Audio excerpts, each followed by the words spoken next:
Números, capítulo 31. O Eterno disse a Moisés: Vingue-se dos midianitas pelo que fizeram ao povo de Israel. Depois disso, você se reunirá a seus antepassados. Moisés disse ao povo: Recrutem homens para uma batalha contra os midianitas, para executar a vingança do Eterno contra Midian. 1000 homens de cada tribo de Israel que estejam aptos para ir à guerra. Um batalhão de combate de 12.000 homens, 1000 de cada tribo de Israel, foi recrutado. Moisés os enviou à guerra, e com eles Finéias, filho de Eleazar, na condição de sacerdote do exército, responsável pelos utensílios sagrados e pelas cornetas, para o toque de guerra. Eles atacaram Midian, como o Eterno havia ordenado, e mataram todos os homens. Entre os que caíram estavam Evi, Requem, Zur, Ur e Reba, os 5 reis de Midian. Também mataram Balaão, filho de Beor. O povo de Israel tomou as mulheres e crianças midianitas como prisioneiras e levou todos os animais do gado e dos rebanhos e os bens como despojo de guerra. Arrasaram e queimaram todas as cidades em que moravam os midianitas e também seus acampamentos com as tendas. Eles saquearam tudo e todos, coisas, pessoas e animais, e levaram tudo, cativos e despojos. A Moisés e ao sacerdote Eleazar e a todo o povo de Israel que estava acampado nas campinas de Moabe, à margem do Jordão, diante de Jericó. Moisés, Eleazar e todos os líderes da congregação foram ao encontro do exército fora do acampamento. Moisés ficou irado com os oficiais do exército, os comandantes de 1000 e de 100, quando eles voltaram do campo de batalha. O que é isso? Vocês pouparam essas mulheres? Foram elas que, sob orientação de Balaão, seduziram o povo de Israel a se afastar do Eterno naquela desgraça em Peor, causando a praga que atingiu o povo de Deus. Terminem sua tarefa, matem todos os meninos, matem todas as mulheres que se deitaram com um homem. As mulheres mais jovens que ainda forem virgens, vocês podem poupar. Eis o que vocês devem fazer. Armem suas tendas fora do acampamento. Todos os que mataram alguém ou tocaram um cadáver ficarão fora do acampamento durante 7 dias. Purifiquem a vocês mesmos e aos prisioneiros no 3º e no 7º dias. Purifiquem toda a peça de roupa e todo o utensílio de couro, de pelo de bode ou de madeira. O sacerdote Eleazar disse aos soldados que haviam participado da batalha: Esta é a regra que vem da revelação que o Eterno deu a Moisés: ouro, prata, bronze, ferro, estanho, chumbo e tudo o que resista ao fogo precisam passar pelo fogo.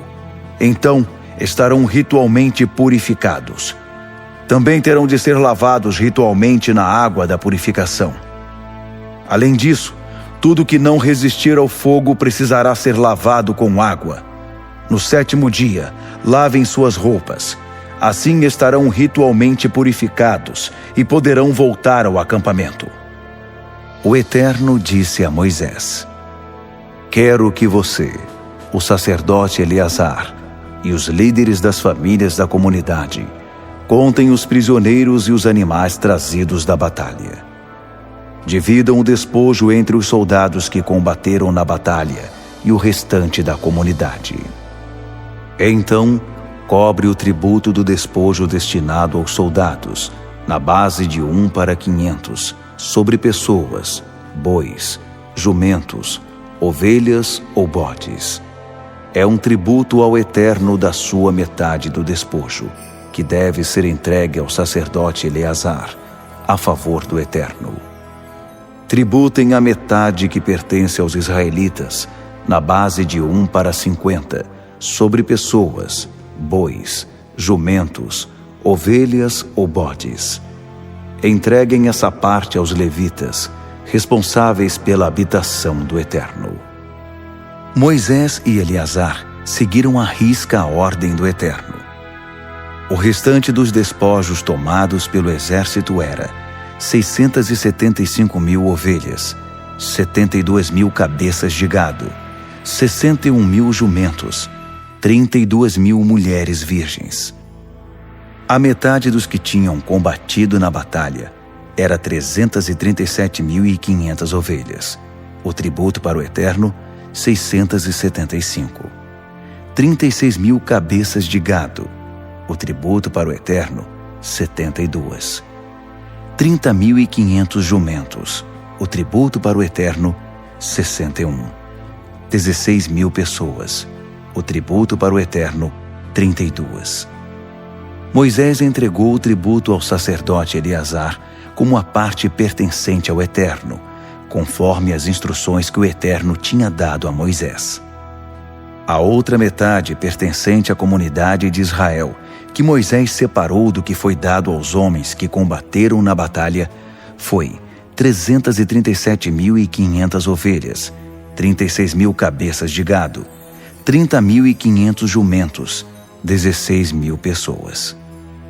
Da metade destinada ao povo de Israel, Moisés tomou exatamente como o Eterno havia ordenado, um de cada 50 animais e pessoas, para dar aos levitas, que eram os responsáveis pela habitação do Eterno. Os oficiais militares, comandantes de 1.000 e de 100, vieram procurar Moisés e disseram: Contamos os soldados sob nosso comando e não falta um único homem. Trouxemos ofertas ao Eterno das joias de ouro que obtivemos, braceletes, pulseiras, anéis, brincos e colares, para fazer expiação pela nossa vida diante do Eterno. Moisés e o sacerdote Eleazar receberam o ouro deles, joias muito bem trabalhadas. No total, o ouro que os comandantes de 1.000 e de 100 trouxeram a Moisés e Eleazar como oferta ao Eterno pesava 200 quilos. Tudo foi doado pelos soldados que tinham tomado esse despojo.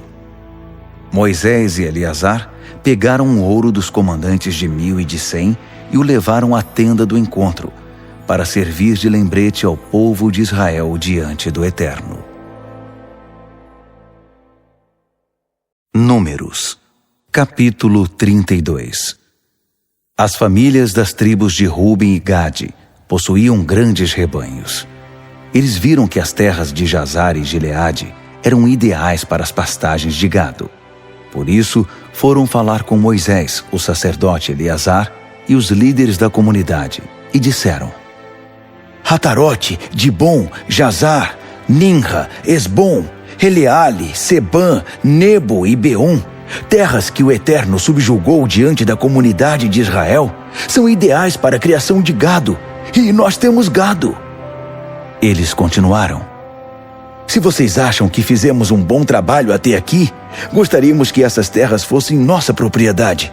Não nos façam atravessar o Jordão.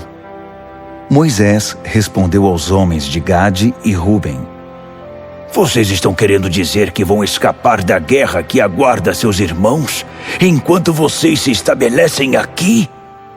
Como foi que vocês tiveram a ideia de abandonar o povo de Israel, desanimando-os justamente agora que estão para entrar na terra que o Eterno deu a eles? Foi exatamente isso que fizeram seus antepassados quando os enviei de Cades Barneia em missão de reconhecimento da terra. Eles foram até o vale de Escol, deram uma olhada e então desistiram. Eles desestimularam o povo, impedindo que entrassem na terra que o Eterno estava dando a eles. E o Eterno ficou irado. E como ficou? Ele jurou: eles nunca verão a terra. Ninguém dentre os que saíram do Egito que tenha 20 anos de idade ou mais verá a terra que prometi a Abraão, Isaque e Jacó. Eles não estão interessados em me seguir. O coração deles não está nisso. Ninguém, exceto Caleb, filho de Jefoné, o quenezeu, e Josué, filho de Num, pois esses me seguem. O coração deles está nisso. A ira do Eterno se acendeu contra Israel.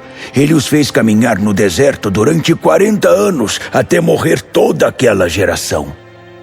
E agora, vocês estão aqui, raça de pecadores, tentando ocupar o lugar que foi de seus antepassados, jogando lenha na fogueira da ira do Eterno, que já está furioso com Israel. Se vocês não o seguirem, ele fará a mesma coisa de novo. Ele mandará vocês de volta para o deserto, e o desastre será culpa de vocês. Mas eles explicaram: tudo o que queremos é fazer currais para nosso gado e cidades para nossas famílias. Depois empunharemos as armas e assumiremos a linha de frente, conduzindo o povo de Israel ao seu lugar. Assim poderemos deixar nossas famílias para trás, seguras nas cidades fortificadas, protegidas diante dos que vivem na terra. Mas não voltaremos para casa antes que todos os israelitas estejam de posse da sua herança. Não queremos propriedade alguma a oeste do Jordão. Estamos reivindicando nossa herança deste lado do rio. Moisés disse: se vocês fizerem o que estão dizendo, se pegarem suas armas para a batalha e juntos atravessarem o Jordão diante do Eterno para batalhar até que o Eterno tenha eliminado os inimigos da terra, quando a terra estiver segura, vocês terão cumprido sua missão para com o Eterno e para com Israel. Então, a terra que desejam será de vocês. Mas se vocês não fizerem o que estão dizendo, estarão pecando contra o Eterno. Estejam certos de que seu pecado os alcançará. Portanto, vão em frente. Construam cidades para suas famílias e currais para o gado. Façam o que disseram que fariam. As tribos de Gade e Ruben disseram a Moisés: faremos como o Senhor está mandando. Nossos filhos e mulheres e todos os nossos rebanhos ficarão nas cidades de Gileade. Mas nós atravessaremos armados o rio para combater pelo Eterno, como o Senhor disse. Moisés deu ordens a respeito deles ao sacerdote Eleazar, a Josué, filho de Num, e aos líderes das tribos do povo de Israel. Se as tribos de Gade e Ruben cruzarem o rio Jordão com vocês diante do Eterno, todos armados e prontos para a batalha, então, depois de a terra estar assegurada, podem dar a eles as terras de Gileade como herança. Mas se eles não atravessarem o rio com vocês, terão de se estabelecer com vocês em Canaã. As tribos de Gade e Ruben responderam: faremos o que o Eterno nos disse. Atravessaremos o Jordão diante do Eterno, prontos e dispostos para guerrear. Mas a terra que herdaremos estará deste lado, a leste do Jordão. Moisés deu às tribos de Gade, Ruben e a meia tribo de Manassés, filho de José, o reino de Seom, rei dos amorreus, e o reino de Og, rei de Bazã, as terras, suas cidades e todo o território ao redor delas. Os gaditas reconstruíram Dibon, Atarote, Aroer, Atarote Zofã, Jazar, Jogbeá, Bet-Nimra e Bet-Arã como cidades fortificadas, e também construíram currais para seus rebanhos e seu gado. Os rubenitas reconstruíram Esbom, Eleale e Quiriataim, bem como Nebo e Baal-Meon e Sibma, e deram outros nomes às cidades que reconstruíram. A família de Maquir, filho de Manassés, foi a Gileade, tomou posse dela e expulsou os amorreus que viviam ali. Moisés deu Gileade aos maquiritas, descendentes de Manassés. Eles se estabeleceram ali. Jair, outro filho de Manassés, tomou posse de algumas vilas e mudou o nome delas para Avote-Jair, acampamentos de Jair. Noba conquistou Quenate e os povoados ao redor. Ele renomeou o lugar com seu nome, Noba. Números, capítulo 33. Estes são os lugares em que o povo de Israel acampou depois que deixaram o Egito, organizados como militares, sob o comando de Moisés e Arão. Por instrução do Eterno, Moisés fez um registro de todas as vezes que partiram de um lugar para outro, acampamento por acampamento. Eles marcharam de Ramessés no dia seguinte ao da Páscoa. Era o dia 15 do primeiro mês. Eles saíram confiantes, de cabeça erguida. Os egípcios, ocupados em enterrar seus primogênitos, que o Eterno havia matado, ficaram apenas observando a partida dos israelitas. O Eterno havia provado que os deuses deles não valiam nada. O povo de Israel partiu de Ramessés e acampou em Sucote. Partiu de Sucote e acampou em Etã, nos limites do deserto. Partiu de Etã, voltou para Pi-Hairote, a leste de Baal-Zefon, e acampou em Migdol. Partiu de Pi-Hairote e atravessou o mar, chegando ao deserto. Depois de 3 dias de caminhada no deserto de Etã, acampou em Mara. Partiu de Mara e chegou a Elim, onde havia 12 fontes e 70 palmeiras. O povo acampou ali. Partiu de Elim e acampou junto ao Mar Vermelho. Partiu do Mar Vermelho e acampou no deserto de Sim. Partiu do deserto de Sim e acampou em Dofca. Partiu de Dofca e acampou em Alos. Partiu de Alos e acampou em Refidim, onde não havia água para o povo beber. Partiu de Refidim e acampou no deserto do Sinai. Partiu do deserto do Sinai e acampou em Quibrote Hataavá. Partiu de Quibrote Hataavá e acampou em Hazerote. Partiu de Hazerote e acampou em Ritmá. Partiu de Ritmá e acampou em Rimon Pérez. Partiu de Rimon Pérez e acampou em Líbina. Partiu de Líbina e acampou em Rissa. Partiu de Rissa e acampou em Queelata. Partiu de Queelata e acampou no monte Séfer. Partiu do monte Séfer e acampou em Harada. Partiu de Harada e acampou em Maquelote. Partiu de Maquelote e acampou em Taate. Partiu de Taate e acampou em Terá. Partiu de Terá e acampou em Mítica. Partiu de Mítica e acampou em Rasmona. Partiu de Rasmona e acampou em Moserote. Partiu de Moserote e acampou em Beni-Jaacã. Partiu de Beni-Jaacã e acampou em Hor-Gidgade. Partiu de Hor-Gidgade e acampou em Jotbatá. Partiu de Jotbatá e acampou em Abrona. Partiu de Abrona e acampou em Ezion-Geber. Partiu de Ezion-Geber e acampou em Cádiz, no deserto de Zim. Depois de deixarem Cádiz e acamparem no Monte Hor, na fronteira com Edom, o sacerdote Arão subiu ao Monte Hor por ordem do Eterno e morreu ali. Isso aconteceu no 1º dia do 5º mês do 40º ano, depois de o povo de Israel ter saído do Egito. Arão tinha 123 anos de idade quando morreu no Monte Hor. O rei cananeu de Arade, que governava na parte do Neguebe, na terra de Canaã, ouviu que o povo de Israel estava chegando. O povo de Israel partiu do Monte Hor e acampou em Zalmona. Partiu de Zalmona e acampou em Punom. Partiu de Punom e acampou em Obote. Partiu de Obote e acampou em Ije-Abarim, na fronteira de Moabe. Partiu de Ijim e acampou em Dibon-Gade.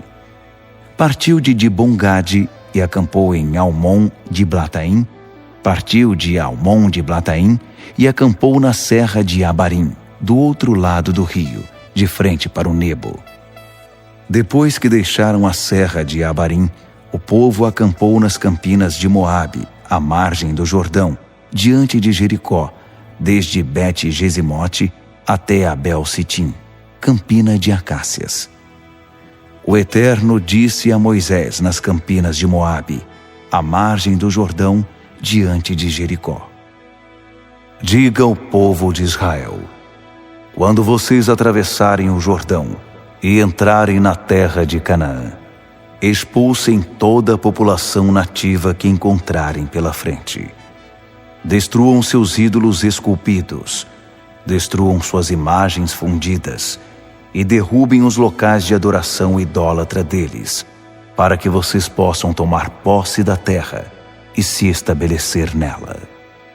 Eu dei essa terra a vocês. Ela é de vocês. Dividam e distribuam a terra, de acordo com o tamanho dos seus clãs. Os grandes receberão porções maiores de terra. Os pequenos receberão porções menores. Cada clã receberá sua terra por sorteio. Distribuam a terra entre as tribos de seus antepassados. Mas se vocês não expulsarem a população nativa da terra, todos os que vocês deixarem ficar na terra se tornarão farpas nos seus olhos e espinhos nos seus pés. Eles causarão problemas sem fim no quintal de vocês. E eu começarei a dar a vocês o mesmo tratamento que estou planejando dar a eles. Números, capítulo 34. O Eterno disse a Moisés: diga ao povo de Israel o seguinte: quando vocês entrarem em Canaã, estas são as fronteiras da terra que vocês estão recebendo como herança. Sua fronteira ao sul inclui parte do deserto de Zin, próximo da fronteira de Edom. Começa a leste, no Mar Morto, passa pela subida dos escorpiões e dali para Zin. Continua para o sul até Cades Barneia, então até Hazar Adar e para Asmon, onde faz uma curva a noroeste para o ribeiro do Egito e dali para o mar Mediterrâneo. Sua fronteira a oeste é o mar Mediterrâneo.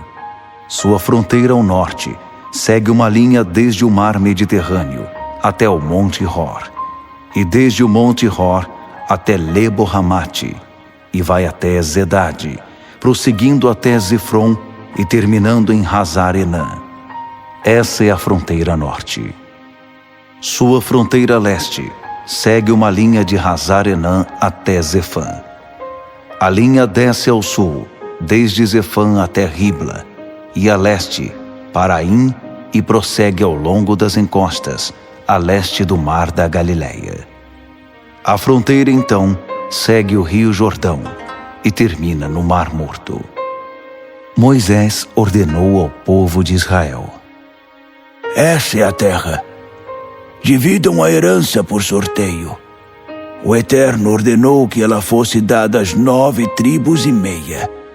A tribo de Ruben, a tribo de Gade e meia tribo de Manassés já receberam sua herança. As 2 tribos e a meia tribo receberam herança a leste do Jordão, diante de Jericó, na direção do nascer do sol. O Eterno disse a Moisés: estes são os homens que serão responsáveis pela distribuição da herança da terra: o sacerdote Eleazar e Josué, filho de Num. Designe um líder de cada tribo para ajudá-los na distribuição da terra. Nomeie estes líderes: Caleb, filho de Jefoné, da tribo de Judá; Samuel, filho de Amiúde, da tribo de Simeão; Elidade, filho de Quislom, da tribo de Benjamim; Buque, filho de Jogli, da tribo de Dan; Raniel, filho de Éfode, da tribo de Manassés, filho de José; Quemuel, filho de Siftã, da tribo de Efraim, filho de José; Elisafã, filho de Parnaque, da tribo de Zebulon; Paltiel, filho de Asa, da tribo de Issacar; Aiude, filho de Selomi, da tribo de Aser; Pedael, filho de Amiúde, da tribo de Naphtali. Esses são os homens que o Eterno designou para distribuir a herança ao povo de Israel na terra de Canaã. Números, capítulo 35. Então o Eterno disse a Moisés, nas campinas de Moabe, à margem do Jordão, diante de Jericó: ordene ao povo de Israel que dê aos levitas, como sua parte da herança, cidades para que morem nelas. Cuidem também para que eles recebam pastagens suficientes ao redor das cidades. Assim, eles estarão bem supridos de cidades, as quais poderão residir, e pastagens para seu gado, rebanhos e outros animais de criação. As pastagens ao redor das cidades dos levitas devem ter 450 metros em cada direção a partir dos muros da cidade. A medida externa da pastagem deve ser de 900 metros de cada um dos pontos cardeais, leste, sul, oeste e norte, com a cidade no centro. Cada cidade deve ser suprida com essa pastagem. 6 das cidades que vocês derem aos levitas serão cidades de refúgio. Nelas poderá se abrigar qualquer pessoa que acidentalmente tenha matado outra. Além disso, vocês lhes darão ainda outras 42 cidades, 48 no total, com suas pastagens. As cidades que vocês derem aos levitas da herança do povo de Israel serão tomadas de acordo com o tamanho da tribo. Muitas cidades de uma tribo que tem muitas, poucas de uma tribo que tem poucas. O Eterno disse a Moisés: diga ao povo de Israel: quando vocês atravessarem o rio Jordão e entrarem na terra de Canaã, designem cidades de refúgio, nas quais possa se abrigar a pessoa que acidentalmente matar outra, até que possa aparecer diante da comunidade para ser julgada. Providenciem 6 cidades de refúgio. 3 delas deverão estar no lado leste do Jordão e 3 na própria Canaã. Cidades de refúgio para o povo de Israel, para os estrangeiros residentes e para quaisquer outros estrangeiros entre o povo de Israel. 6 cidades de refúgio para onde possa fugir qualquer pessoa que acidentalmente matar alguém.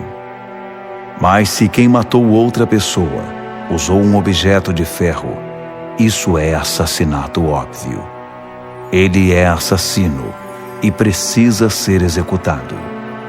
Ou se ele tinha uma pedra na mão, grande o bastante para matar uma pessoa e o outro morrer, isso é assassinato. Ele é assassino e precisa ser executado. Ou se ele estava carregando um pedaço de madeira suficientemente pesado para matar alguém e o outro morrer, isso é assassinato. Ele é assassino e precisa ser executado. Nesses casos, o vingador da vítima terá o direito de matar o assassino quando o encontrar. Poderá matá-lo assim que o achar. Ou se um homem, por pura ira, empurra outro, ou de uma emboscada, atira algo nele e ele morre, ou com raiva, bate nele com os punhos e o mata, isso é assassinato. Ele precisa ser executado. O vingador da vítima tem o direito de matá-lo quando o encontrar. Mas se ele impulsivamente empurrar alguém, ou acidentalmente atirar algo contra outra pessoa, ou sem intenção deixar cair uma ferramenta de pedra e matar alguém que ele nem sabia que estava ali, e não houver suspeita de que houve briga entre eles, a comunidade deverá julgar entre o acusado e o vingador da vítima, de acordo com essas orientações. É responsabilidade da comunidade salvar o acusado de assassinato diante do vingador. A comunidade deverá enviá-lo de volta à cidade de refúgio da qual ele veio.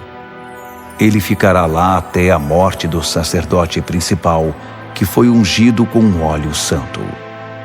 Mas se o acusado deixar a cidade de refúgio e o vingador o encontrar fora dos limites dessa cidade, ele terá o direito de matar o acusado. Não será culpado de assassinato. Portanto, é fundamental que ele permaneça na cidade de refúgio até a morte do sacerdote principal. Depois da morte do sacerdote principal, ele estará livre para voltar à sua propriedade. Esses são os procedimentos para que se faça justiça a partir de agora. Não importa onde vocês estejam residindo. Qualquer pessoa que matar outra poderá ser executada apenas mediante o depoimento de testemunhas oculares. Mas ninguém poderá ser executado com base no testemunho de uma única pessoa. Não aceitem dinheiro de suborno em troca de qualquer pessoa que tenha fugido para uma cidade de refúgio, para permitir que ela volte à sua propriedade e viva nela antes da morte do sacerdote principal. Não contaminem a terra em que estão vivendo. O assassinato contamina a terra. A terra não pode ser purificada da morte por assassinato, a não ser pelo sangue do assassino. Não contaminem a terra em que estão vivendo. Eu também vivo aqui. Eu, o Eterno, vivo na mesma terra com o povo de Israel. Números, capítulo 36. Os chefes de família do clã de Gileade, filho de Maquir, filho de Manassés, que pertenciam aos clãs dos descendentes de José, vieram falar com Moisés e com os chefes das famílias do povo de Israel. Eles disseram: Quando o Eterno ordenou ao meu senhor que distribuísse as terras da herança por sorteio ao povo de Israel, meu senhor também recebeu ordem do Eterno para dar as terras da herança de Zelofeade, nosso irmão, às filhas dele. Mas o que acontecerá se elas se casarem com homens de outras tribos no povo de Israel? A herança delas será tirada da nossa tribo e dada à tribo dos homens com quem se casarem. Então, quando vier o ano do jubileu para o povo de Israel, a herança delas será encampada pela tribo, a que pertencem por casamento. Sua terra será tirada da herança dos seus antepassados. Instruído pelo Eterno, Moisés deu a seguinte ordem ao povo de Israel: O que a tribo dos filhos de José está dizendo é correto. Esta é a ordem do Eterno para as filhas de Zelofeade. Elas podem se casar com quem quiserem, desde que seja alguém do clã da tribo de seu antepassado. As terras de herança do povo de Israel não podem ser passadas de uma tribo para outra. Mantenham as terras da herança da tribo dentro da família. Toda filha que herdar terra, não importa a qual tribo pertença, precisará casar-se com um homem dentro do clã da tribo de seu antepassado. Todo israelita é responsável por garantir que a herança permaneça na tribo de seu antepassado. Nenhuma terra de herança poderá ser passada de uma tribo para outra. Cada tribo de Israel se apegará firmemente às suas terras. As filhas de Zelofeate fizeram como o Eterno havia instruído. Maalá, Tirza, Rogla, Milca e Noa, as filhas de Zelofeade, casaram-se com primos por parte de pai. Elas se casaram com descendentes das famílias de Manassés, filho de José, e as terras de sua herança permaneceram na família de seu pai. Esses são os mandamentos e regulamentos que o Eterno ordenou por meio da autoridade de Moisés ao povo de Israel, nas campinas de Moabe, à margem do Jordão, diante de Jericó.